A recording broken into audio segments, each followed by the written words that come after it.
يا أيها الذين آمنوا اتقوا الله وكونوا مع الصادقين.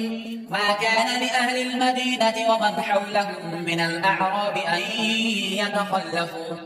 أن يتخلفوا عن رسول الله ولا يرغبوا بأنفسهم عن نفسه، ذلك بأنهم لا يصيبهم ظمأ ولا نصب ولا مخمصة في سبيل الله، ولا يطؤون موطئا يغيظ الكفار ولا ينالون من عدو نيلا إلا كتب لهم به عمل صالح، إن الله لا يضيع أجر المحسنين.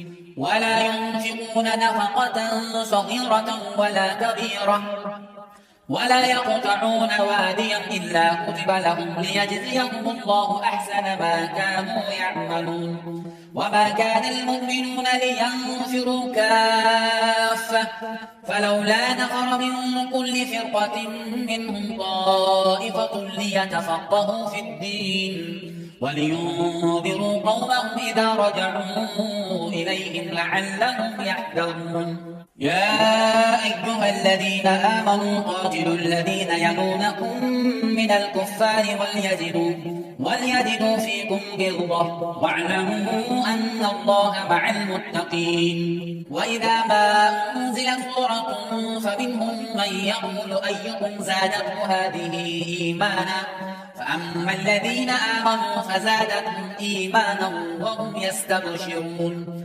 وأما الذين في قلوبهم مرض فزادتهم رجسا إلى رجسهم وماتوا وهم كافرون. أولا يرون أنهم يفتنون في كل عام مرة أو مرتين ثم لا يتوبون ولا هم يذكرون.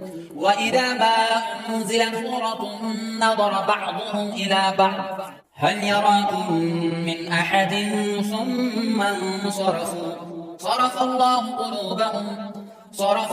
قلوبهم بأنهم قوم لا يفقهون. لقد جاءكم رسول من أنفسكم عزيز عليه ما عنتم حريص عليكم بالمؤمنين رءوف رحيم. فإن تولوا فقل حسبي الله لا إله إلا هو عليه توكلت وهو رب العرش العظيم. بسم الله الرحمن الرحيم. ألف لام را تلك آيات الكتاب الحكيم.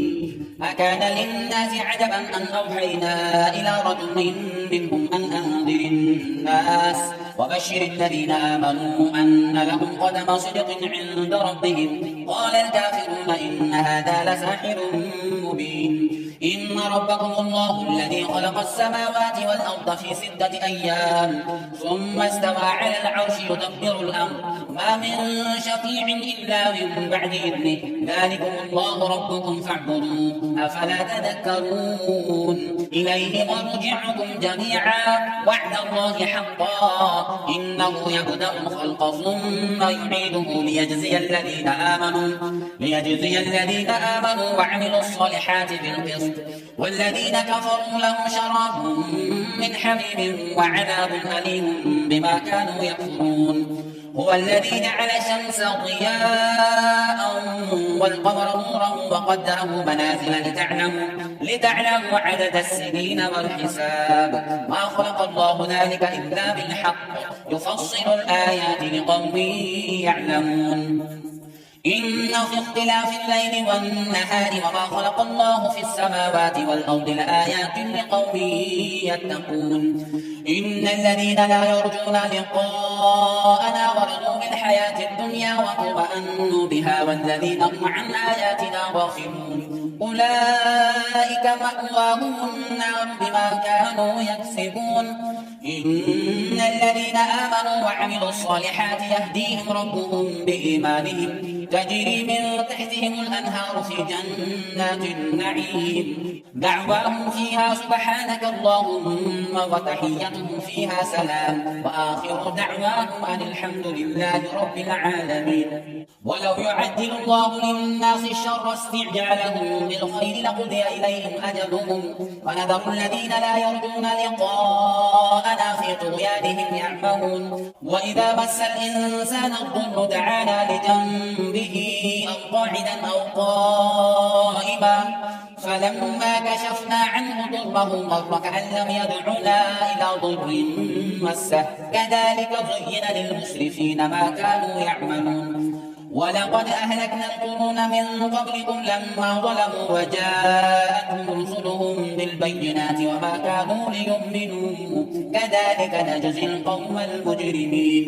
ثم جعلناكم خلائف في الأرض من بعدهم لننظر كيف تعملون.